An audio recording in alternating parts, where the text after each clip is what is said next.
So, if you have, or if you have a loved one who has chronic pain, then I'm sure that you are well aware of the opioid crisis that's going on in this country right now.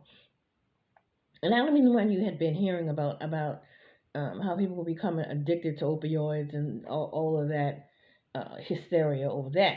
I'm talking about the flip side. I'm talking about at this moment, at least not where I live, in the southeast of the state where I live, there are no opioids to be found. There's a shortage. So, what does that mean for those of us with chronic pain? Because I go through my hydrocodone very slowly. Okay, they prescribe it to me like once every 2 or 3 months. I go through it very slowly anyway, because I just don't want to have to take all that much medicine.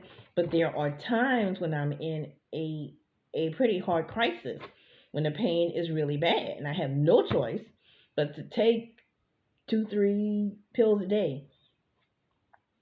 Um, and so I ran low about 2, 3 weeks ago. And so I called my doctor's office and I said, could you please be so kind as to write me a new prescription? Never got filled. And I've been calling and going to the pharmacy and all this kind of stuff, and they just had not filled my prescription. So I finally had a doctor's appointment Tuesday, I think.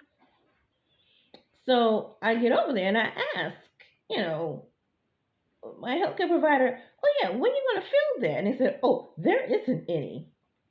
There isn't any hydrocodone to be had. They're running low on oxycodone, you know, and soon we just won't have any at all. And it's just like they're trying to sound calm about it, but you have a clinic full of people who have chronic pain. It's a sickle cell clinic and also a cancer clinic. Okay, so you got a clinic full of people with chronic pain, and the only thing you can say to them is, oh, well, we'll just have to wait and see. So I've tried they've tried every pharmacy in the city for their patients, and they're coming up empty. So I looked this up, and I read that the raw ingredients for the medications come from China. And besides that, some big pharmaceutical company here in the United States went out of business, which basically means we're out. Because of COVID, there's a problem on the raw ingredient end, which in China, there's a problem on the manufacturing end, since a big player here in the United States has gone out of business. So my question is, didn't anyone see this coming? And why didn't someone say something, do something? Because there are hundreds of thousands of people in this country who suffer from chronic pain. Sickle cell patients, cancer patients, people with lupus, people with fibromyalgia. You get all the hundreds of millions of different people with different illnesses, or people who have chronic pain. Right now, my family is panicking. I'm trying to be calm. I want to be calm about it. I'm like, we cannot panic. I'll just have to be very, very tight fisted with my medicine.